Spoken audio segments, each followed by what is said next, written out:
अस्सलाम वालेकुम viewer, welcome to my back channel. आज हम डिस्कस करेंगे पेब्रोल सिरप के बारे में कि पेब्रोल सिरप हम कौन सी बीमारी में इस्तेमाल कर सकते हैं और इसका कंट्रा इंडिकेशन क्या है, यानी वो कौन सी हालत है जिसमें पेब्रोल सिरप का इस्तेमाल नहीं कर सकते। ये सारा कुछ जाने इसी वीडियो में। सबसे पहले बात करेंगे पेब्रोल सिरप के फार्मूले के बारे में। तो इसके अंदर पैरासीटामोल पाया जाता है और ये एबर्ट कंपनी है और मार्केट से बआसानी मिल सकता है। अब बात करेंगे इस्तेमाल के बारे में कि किन कंडीशन में पेब्रोल सिरप का इस्तेमाल कर सकते हैं। अगर बच्चे को बुखार हो रहा हो या दर्द हो तो ऐसी कंडीशन में पेब्रोल सिरप का इस्तेमाल किया जाता है। और पेब्रोल सिरप एंटीपायरेटिक और एंटी एनाल्जेसिक मेडिसिन है। एंटीपायरेटिक का मतलब है अगर बुखार हो रहा हो तो ऐसी कंडीशन में पेब्रोल सिरप का इस्तेमाल किया जाता है, और एंटीपायरेटिक का मतलब है अगर पेन हो रहा हो तो ऐसी कंडीशन में भी पेब्रोल सिरप का इस्तेमाल किया जाता है।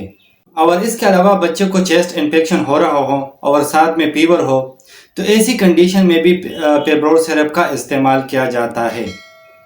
और इसके अलावा अगर बच्चे को नमूनिया हो या पेशाब में इन्फेक्शन हो और साथ में बुखार हो तो ऐसी कंडीशन में भी पेब्रोल सिरप का इस्तेमाल किया जाता है।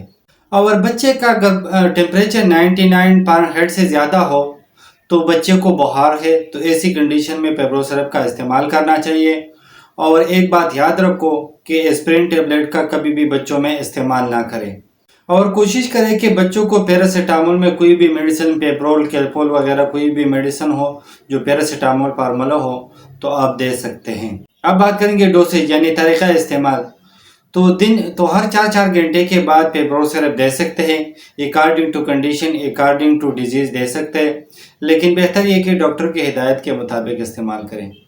अब बात करेंगे पेब्रोल सिरप के साइड इफ़ेक्ट के बारे में। तो कुछ कॉमन साइड इफ़ेक्ट हो सकता है, स्वेलिंग ऑफ टंग हो सकता है, और इसके अलावा स्किन का रैशेस हो सकता है, और इसके अलावा वनूदगी हो सकता है, और इसके अलावा वोमिटिंग हो सकता है, और इसके अलावा नोज़िया हो सकता है। अब बात करेंगे पेब्रोल सिरप के कंट्रा इंडिकेशन के बारे में, यानी वो कौन सी कंडीशन है जिसमें पेब्रोल सिरप का इस्तेमाल नहीं कर सकते।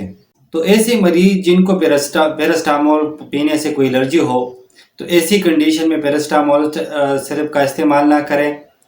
और इसके अलावा जिन लोगों की लीवर की कोई डिजीज़ हो तो ऐसी कंडीशन में भी आप पेब्रोल सिरप का इस्तेमाल ना करें। उम्मीद करता हूँ वीडियो अच्छी लगी होगी। लाइक कर देना, शेयर कर देना, अगर कोई सवाल हो तो कमेंट्स कर देना, और अगर चैनल पे न्यू हो तो सब्सक्राइब कर देना।